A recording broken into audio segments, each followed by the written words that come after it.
जय हिंद, वंदे मातरम, भारत माता की जय।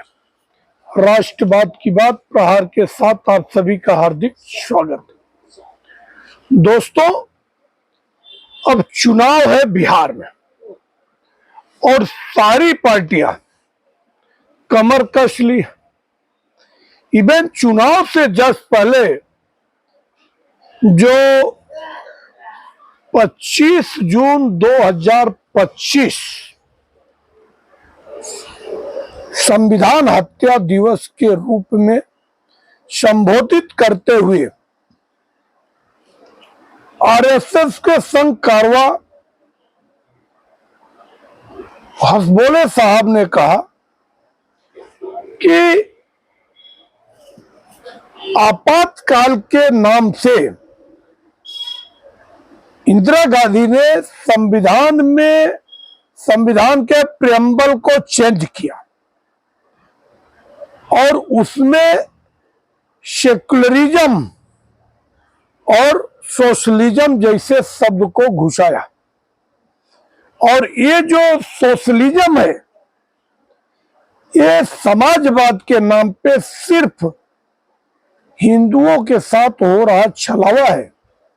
और बाबा साहब भीमराव अंबेडकर कतई नहीं चाहते थे कि संविधान में सोशलिज्म या सेकुलरिज्म, और सेकुलरिज्म का मतलब होता है पंथ निरपेक्ष, मगर हमारे देश की पार्टियों ने इसको धर्म निरपेक्ष के नाम से जोड़ा।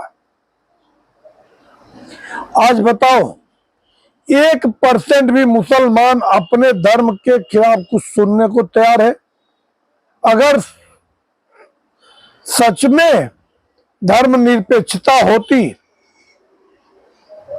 तो आज एक दूसरे के धर्म का सम्मान होता।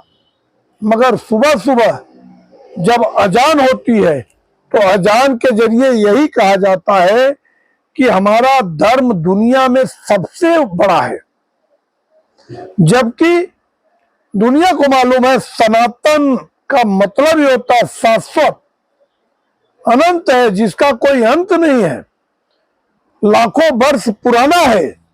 बाकी जो मजहब पंथ है वो तो कोई 1500, 2000, 3000 साल पहले के हैं। तो एक कार्यक्रम का आयोजन हुआ, इमारत शरिया के नाम से। मुस्लिम संगठनों ने पटना के गांधी मैदान में एक भव्य आयोजन रखा, संविधान बचाओ, और उसके मुख्य वक्ता थे तेजस्वी यादव, लालू के लाल, 9वीं फेल।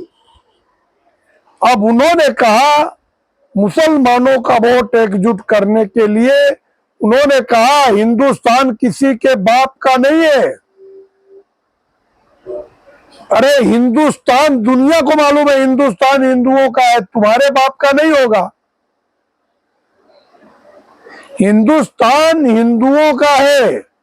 मुसलमान यहां रहना चाहे तो स्वेच्छा से रह सकते हैं, because already they have taken one more country. और संविधान में लिखा भी गया है कि धर्मो रक्षत रक्षता, संविधान में लिखा हुआ, धर्मो रक्षति रक्षता, धर्म ही धर्म की रक्षा करती है। और जब तक देश में समाजवाद है, मतलब हिंदुओं की धार्मिक भावनाएं हैं, तभी तक ये देश सेक्युलर बना हुआ है। जिस दिन हिंदू कमजोर पड़ गए उस दिन ये शरिया का राज हो जाएगा। और बिहार में लालू के लाल, तेजस्वी लाल शरिया लागू करना चाहते हैं। दोस्तों, अब इस बयान पे हंगामा हो गया और ये मुस्लिम लोग ही ज्यादा इकट्ठा हुए थे गांधी मैदान में, क्योंकि उनको कहा गया कि वक्फ बोर्ड को तो मैं कूड़ेदान में डाल दूंगा, how dare you tell it. अपने देश का लुंज पुंज कानून है, तुरंत उठा के ऐसे मच्छरों को, हरामखोरों को ऐसा उठा के अंदर डाल देना चाहिए, नॉन अवेलेबल में डाल देना चाहिए, आजीवन जेल में जिंदगी सड़ जावे। कि संसद के द्वारा बनाए हुए कानून को तुम कचरे में फेंक दोगे? तुम्हारी औकात क्या है? तुम्हारे बाप ने भी ऐसे सोचा था कि चारा खाया, उसके बाद लैंड फॉर जॉब, कि हमारे खिलाफ कौन बोलेगा, हम ही तो सामाजिक पुरोधा है। और जब जेल में सड़ने की बारी आई तो किडनी बदलवाने के बहाने सिंगापुर और अमेरिका घूम रहे हो। मोरलिटी कहाँ है तुम्हारी? कहते हो कि आजादी हम दिलाए थे, हमारे बाप दादा ने दिलाए थे। अरे यही मक्कार लोग, तुम अपने माँ बाप दादा के पद चिन्हों पे नहीं चल रहे हो।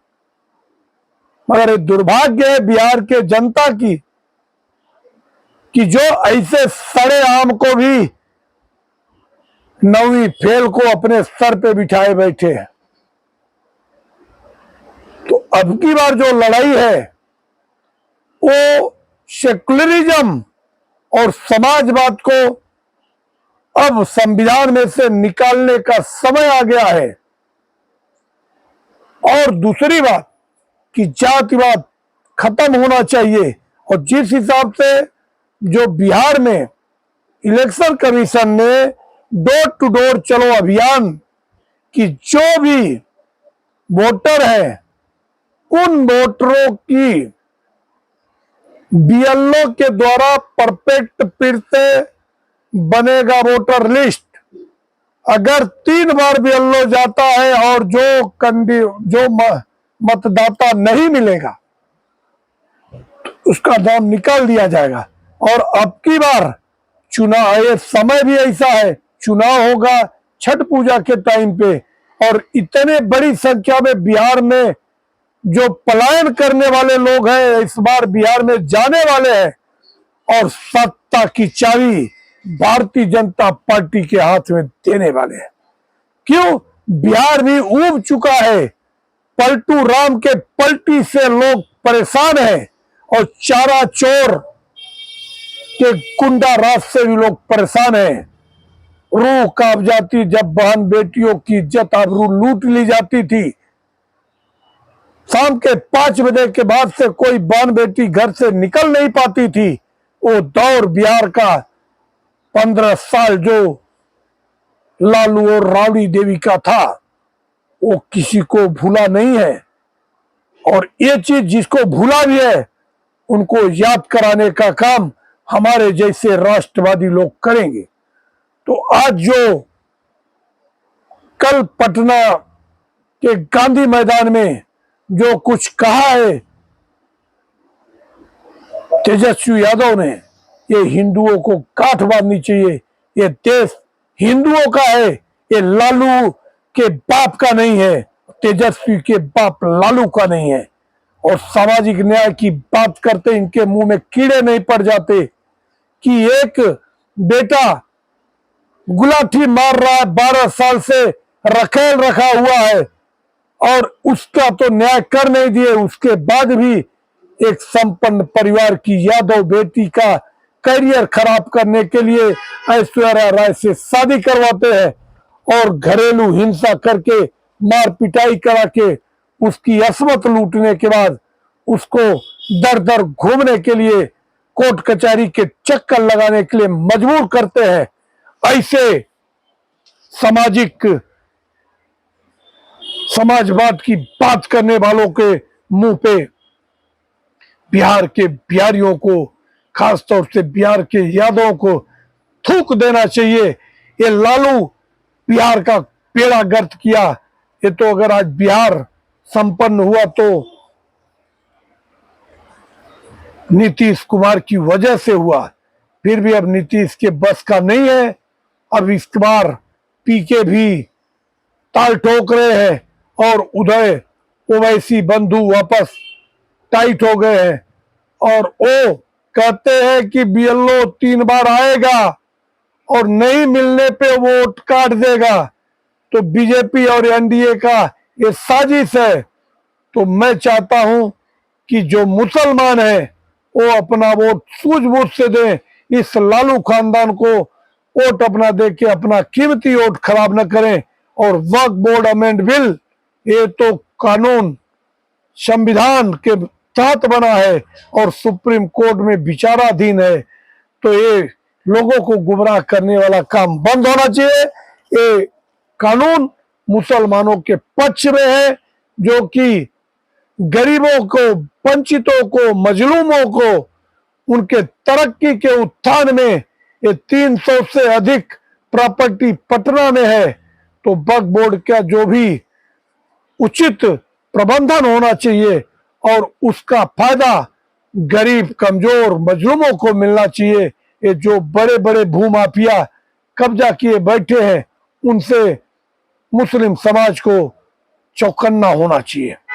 आप लोगों को अगर हमारा विश्लेषण अच्छा लगे तो आप हमारे चैनल को सब्सक्राइब करें और अपने दोस्तों तक शेयर करें। जय हिंद, वंदे मातरम, भारत माता की जय। धन्यवाद।